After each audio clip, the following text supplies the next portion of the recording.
Welcome back to another trade review with me, Oscar.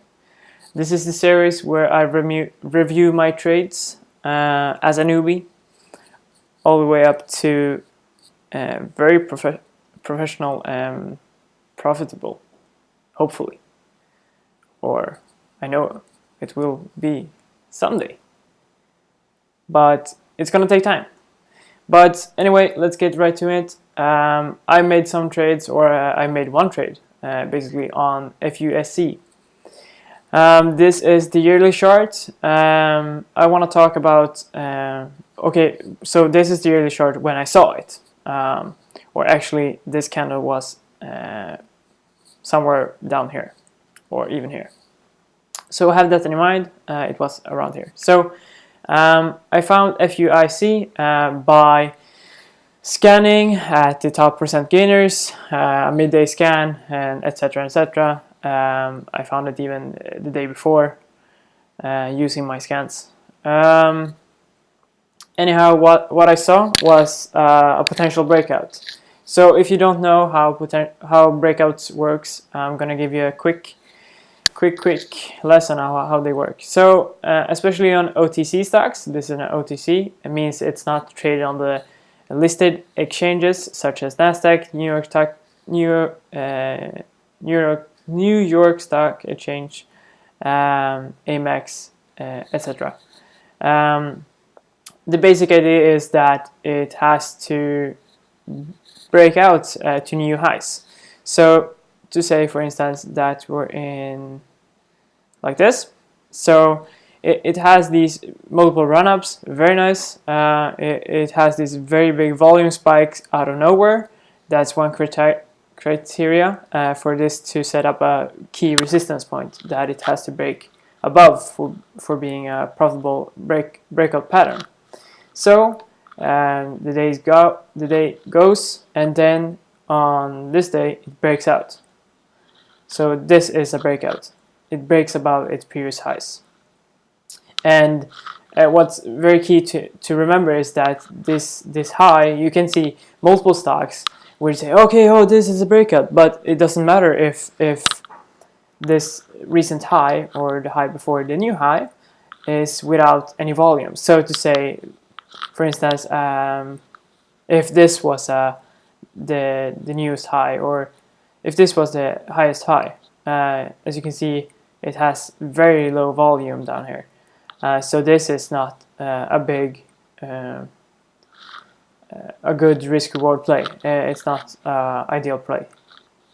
So that's the basic idea. You want to play off key areas with high volume that's set up before. So this is what I did. You can also see another breakout here. It also had big volume compared to last charts, to the average volume. But so what I did, I anticipated a break above this high at 60.08 or something like that, and that's exactly what it did. And it's all coming down to focusing on good breakouts and ideal setups. That's what you gotta do, and that's what you gotta focus on. Because otherwise you're gonna waste your time and you're gonna waste your money on random stocks. Sure, you can experiment, but do so with very little capital if you want to learn the patterns, or do it even with paper trading. I'm still paper trading. I want to see where I have my maximum profits before I go real, so to say.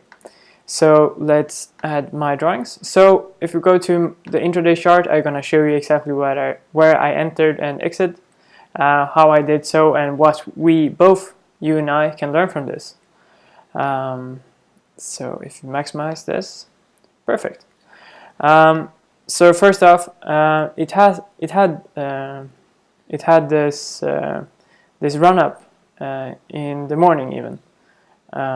So if we can zoom in, I'm sorry.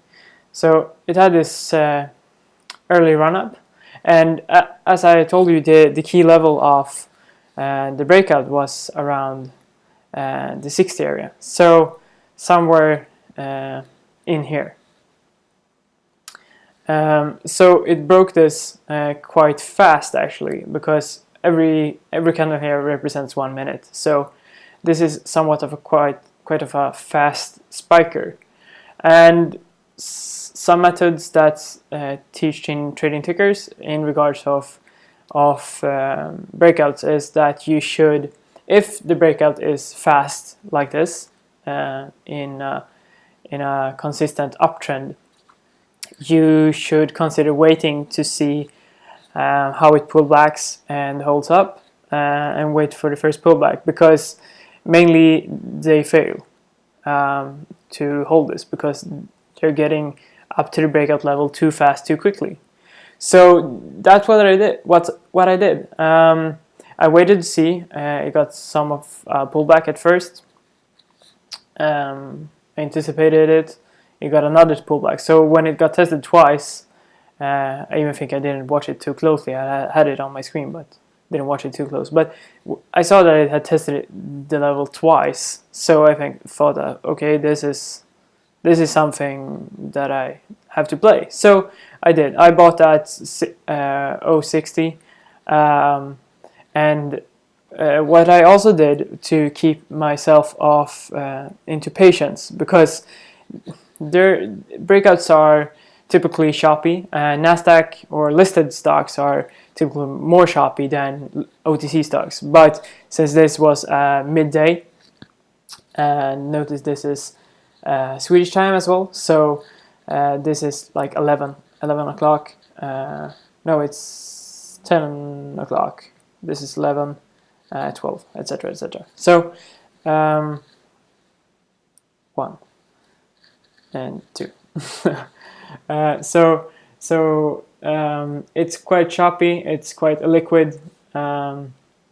But I wanted to something that I have learned from good traders like Roland Wolf and Tim Grattani is to take profits into pops to keep yourself patient.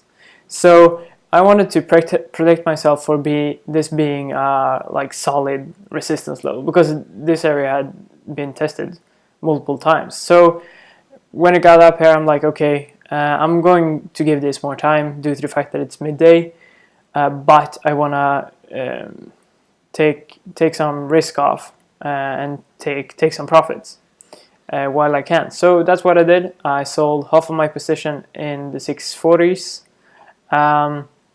It got this burst up to 667 approximately, or 67. Then I thought, okay, this might be, because remember it was also up a lot on the day. So I thought, okay, this might be the top. So I took my last half in the 650 area, 65 area, and initially I missed out on 5 cents more, but that's trading. You got 5 pennies or 5 cents, I don't know, but that's trading. You gotta learn the game. And what I could have done, first of what I did good, I paid myself into strength. I paid myself so that I can have more patience. That's the first thing that I did good. Second of all, I followed my risk level, and I followed my plan to a T.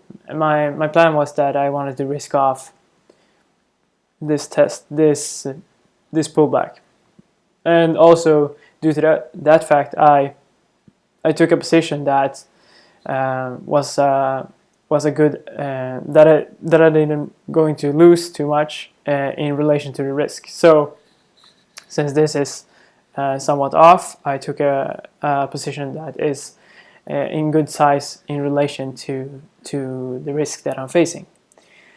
So that's 3 things that I did good, and I also had I had good patience in this play. I think I showed it. I gave it a lot of time. Not good a lot of time, but I gave it some good time to work out.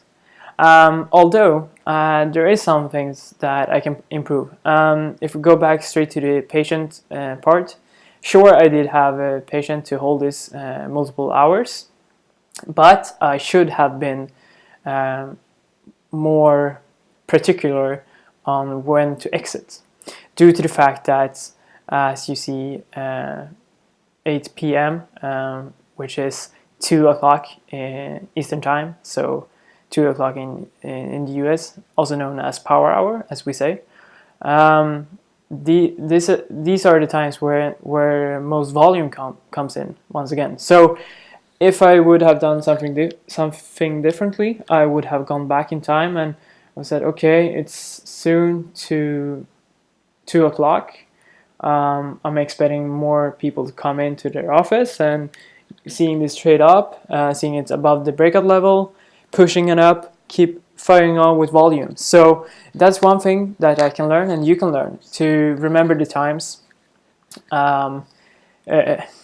It's easier said than done, especially when you're watching this, like sitting at your computer and seeing it go up and down one tick at a time. And the minutes get into hours, and the hours are long, man. It's not a fun game to see 1 dot, 2 dots, 1 dot, 2 dots. It's like, it's not fun, but it's simply worth it when it works out this good. And the second thing that I can improve, or it's both both an improvement and something that I can improve, and something that I can pat myself on the shoulder for. In this trade, I only used three trades, not trades, but entries and exits, and 3 executions. So 1 entry, 2 exits. So that's good. That's like, remember, I trade with a small account, so I do not want the commissions to eat up my account. So what I can be more particular with is that to never have more than 3 bullets, so to say. I never want to have more than 3 executions, because then I'm simply going to lose more than I can afford, or it will eat up my profits. So that's basically it. Thank you for watching. Hopefully you learned something. I learned a lot, and I will sure improve my flaws, so to say. Until next time, have a nice one. Peace.